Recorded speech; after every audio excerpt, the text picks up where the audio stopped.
రోజు మనం శ్రీరామనవమి ఎందుకు జరుపుకుంటామో చెప్పుకుందాం. దేని గురించి చెప్పుకుందాం? శ్రీరామనవమి. రాముల వారు ఉన్నారు కదా, మీకు అందరికి తెలుసు కదా.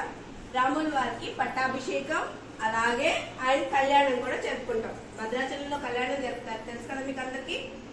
అయితే ఎందుకు జరుపుకుంటాం అనేది చెప్పుకుందాం. మనం ఎందుకు జరుపుకుందాం అంటే, శ్రీరామచంద్రుడు ఆయన పుట్టింది నవమి రోజు.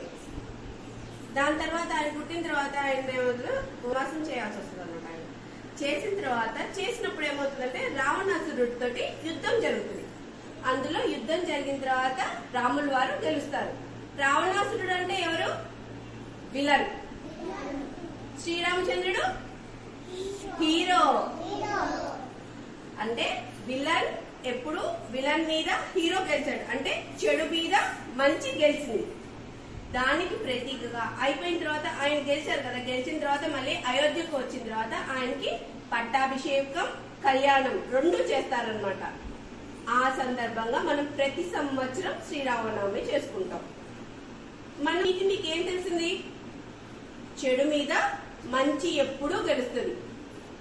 ఎవరు గెలుస్తారు? ఎప్పుడు ఎవరు గెలుస్తారు? హీరోనా? హీరో. హీరో హీరో అంటే మంచి, అవునా? కాబట్టి మనం ఎలా ఉండాలి? మంచిగా ఉండాలి. మన ప్రవర్తన ఎలా ఉండాలి? మంచిగా ఉండాలి కదా. ఇప్పుడు హీరోనా విలనా గెలిచింది? హీరో. హీరో ఎవరు? రాముడు. హీరో ఎవరు? రాముడు. సో మనం ఏం చెప్పాలి?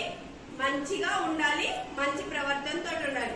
జై శ్రీరామ్. జై శ్రీరామ్. జై శ్రీరామ్. జై శ్రీరామ్. జై శ్రీరామ్. పిల్లలు, ఈరోజు రాముని యొక్క శ్లోకం చెప్పుకుందాం. శ్రీరామ రామ రామేతి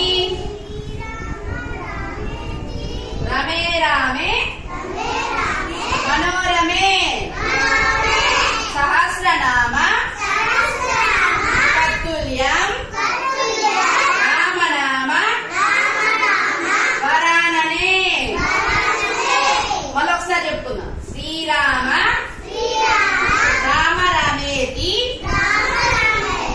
రమే రామే మనోరమే సహస్రనామ తత్తుల్యం రామనామ వరాననే. ఈ శ్లోకాన్ని మనకి ఎంతసేపు చెప్పాలి అనుకున్నా చెప్తూనే ఉండాలి. రేపు ఈ శ్లోకం చెప్తే మనకి అంత ఆనందంగా, అంత ఉల్లాసంగా ఉంటుందన్నమాట. రేపు శ్రీరామనవమి కదా, అందుకు ఈ శ్లోకం. ఓకేనా? రామ అంటేనే ఆనందం. రామ అంటే ఏంటి? రాముణ్ణి తలిచినా పిలిచినా ఆనందంగానే ఉంటుంది. అలాగే రాముడితో పాటు నడిచినా కూడా ఆనందంగానే ఉంటుంది. రాముడితో పాటు నడిచినా కూడా అంటే రాముడు అన్ని మంచి పనులు చేశాడమ్మా. అర్థమైనా?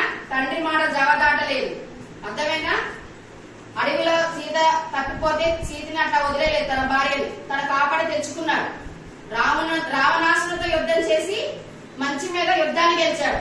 అర్థమైనా? అందుకు రాముడితో నడిచినా కూడా మనకి ఆనందంగానే ఉంటుంది. రామ అని పిలిచినా సరే ఆనందంగా ఉంటుంది.